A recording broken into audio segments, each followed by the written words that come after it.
دوستان خوب من سلام.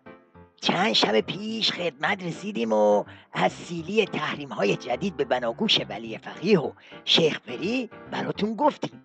حالا امشب نوبت میرسه به سیلی دوم، اونم از جانب آژانس بین‌المللی اتمی که البته روز جمعه نواخته شد، ولی موشکاف از رو آه و ناله های دیروز و امروز تو تیوی ریش و ورق پاره ها فهمید که عجب سیلی بوده.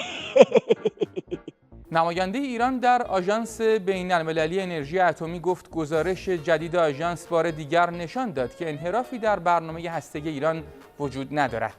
نماینده ایران در آژانس این را هم گفت که بخشای تکراری گزارش که اشاره به قطعنامه‌های غیرقانونی شورای امنیت و یا اتهامات بی‌پایه و اساس بر ضد برنامه هسته‌ای ایران دارد، از سوی کشورمان مردود اعلام شده. نماینده مشنگ نظامو ببینید که میخواد با سیلی آژانس بین‌المللی اتمی صورتش سرخ نگه داره.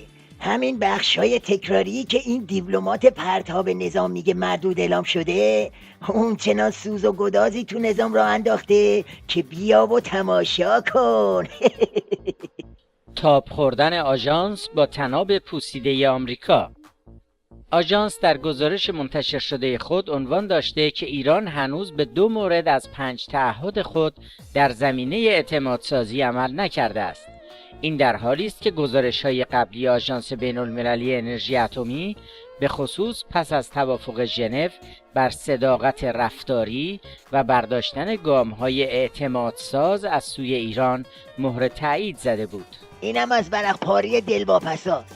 به جای اینکه قاط بزنه و بگه بعد از این گزارش مذاکره بی مذاکره، تازه داره جوش میزنه که ای هوار الان این گزارش رو مذاکرات تأثیر میذاره.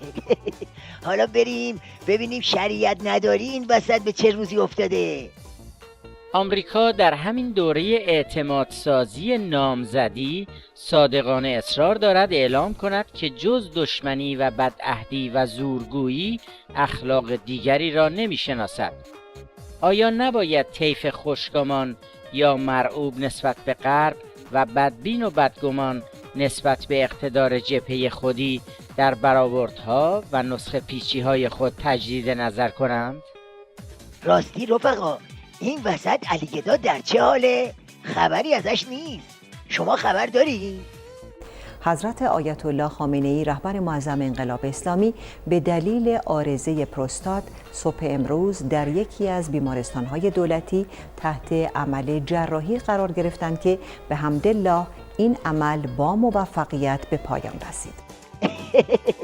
خود خبر جراحی یه طرف، بیمارستان دولتی که گفت یه طرف. ساده زیستی علیگدا رو داشتی؟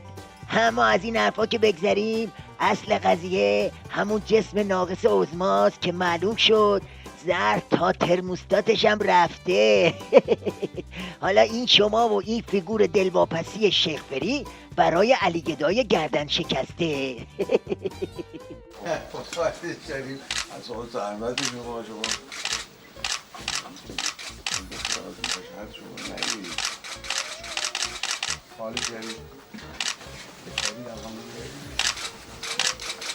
و حال عمومی مقام معظم رهبری بسیار خوبه، بسیار شاداب و بانشاط بودن. البته خب طبیعی است یه سری عوارضی که بعد از عمل وجود داره کاملا طبیعی هست. آره ارواح کوسه جانه، یکی تو راست میگی یکی پینوکیو.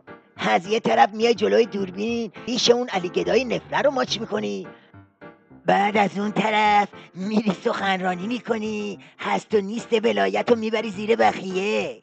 این ماچتو باور کنیم یا اون زیراب زدن تو؟ اصلا ولش کن آقا. اجالتاً وضعیت آشولاش ولایت رو باور میکنیم که بعد از سیلی‌های پی در پی بحرانی ترم شده. روز به روزم وضعش خرابتر میشه. ترموستات که سهله، عظما باید از همین حالا یه فکری به حال پیاده شدن گیری بوکسش بکنه.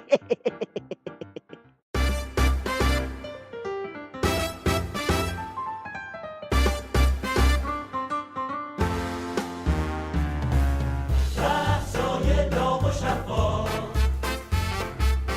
با